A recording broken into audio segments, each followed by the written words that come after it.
glad that you decided to join me today. We are going to have so much fun at Living Faith Kids.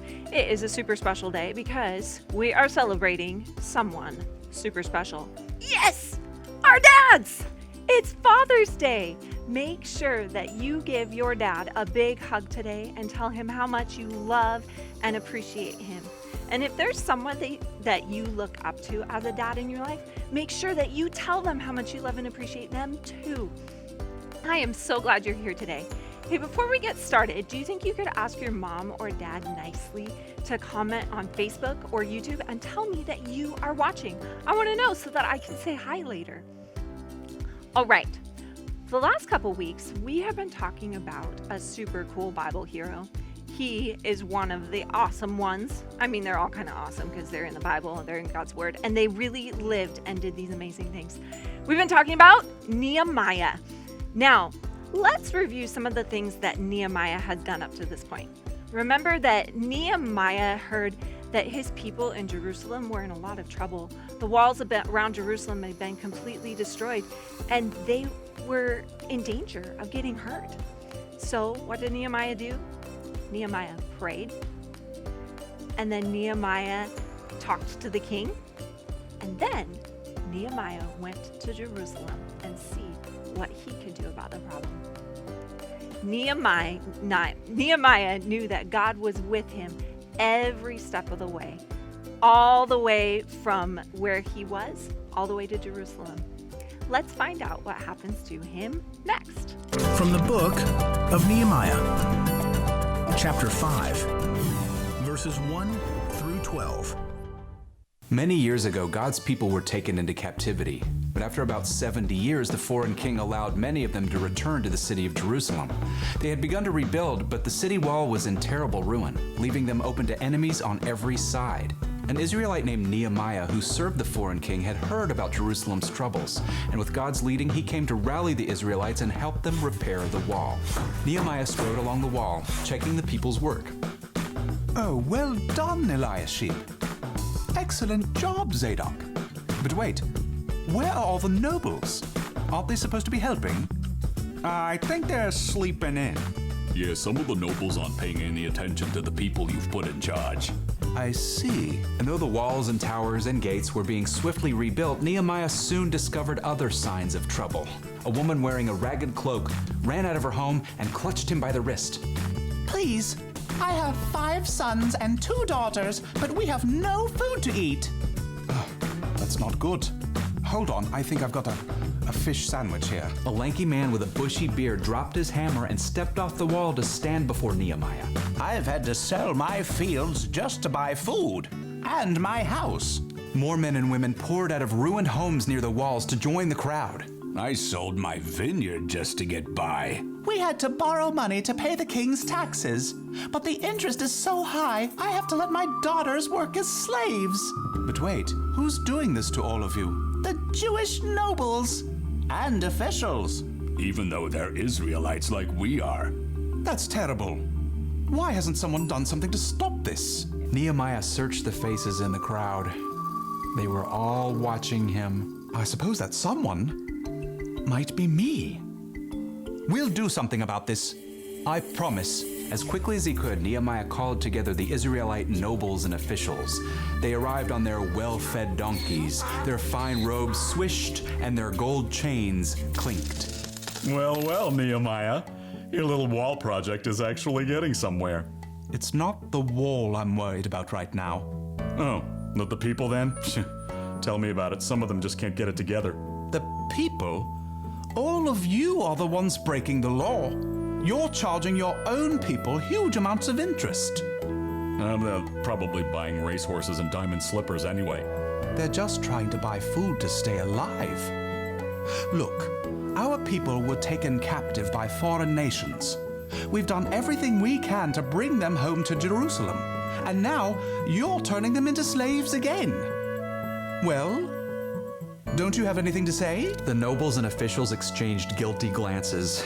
Everything Nehemiah had said was true. What you're doing isn't right.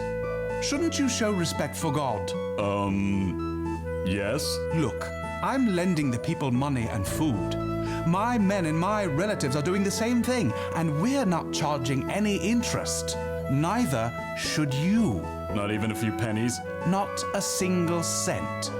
You need to give the people back their fields and vineyards and homes, and all the interest you've charged. Oh, well, it may take a few months to, work out the details. Nehemiah stared down the well-dressed official.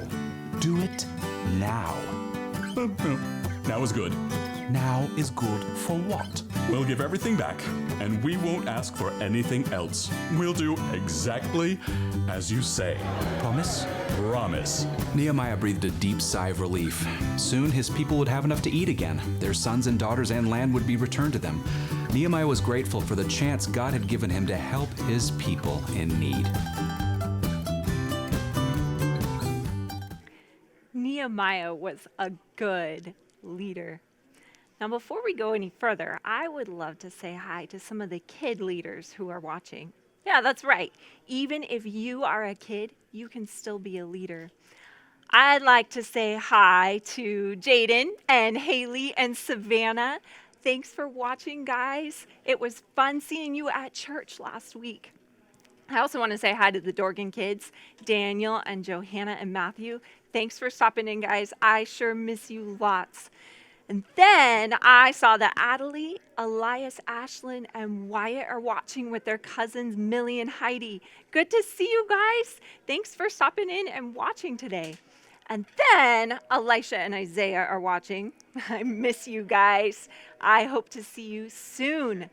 And then I'll say hi to Ike and Rune and the Toronto family and Abigail and Serenity. It's so good for you guys to join me today. And of course, Joshua and Liddy and Caleb, thanks for stopping in, guys. And Malcolm and Connor, good to see you. Thanks for watching today. You guys can all be leaders. God loves you so much. Now, being a leader does not mean that you always get to do fun stuff.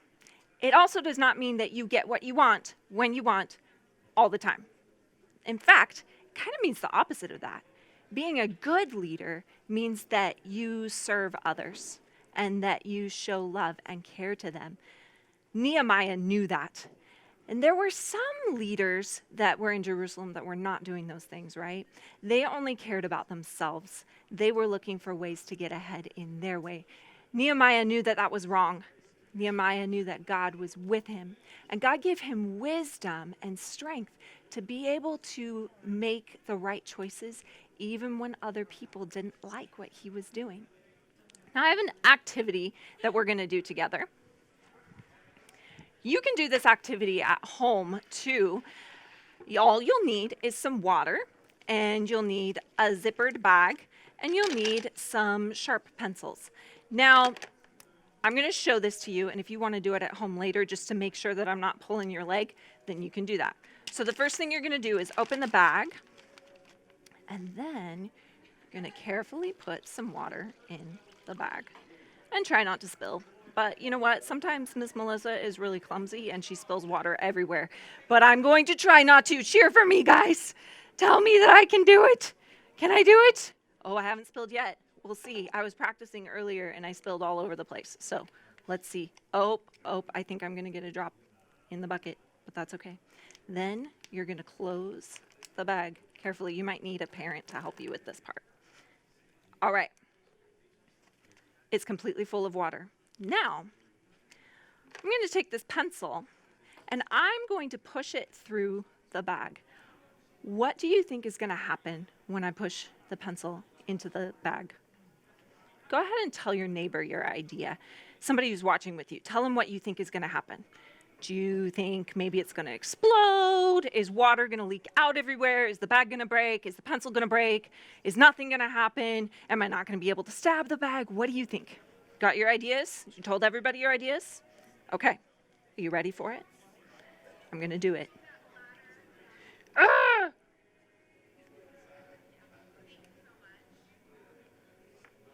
What do you see? Do you see what it's doing? Nothing. Look it. The water is still inside the bag. In fact, the bag is completely enclosed around it. so that nothing is leaking out. Isn't that amazing? Now, surely, if I add more pencils, the water's going to explode, right? Let's try it and see.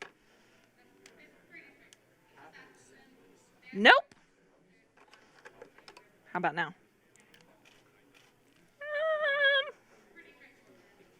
Still in there. Okay, I'm going to add some more. Wow, I have 4 pencils in this bag, and it is still holding together. Amazing. All right, now you could try that at home later. I'm going to put it down for now. But I wanted to tell you that story because that is like Nehemiah.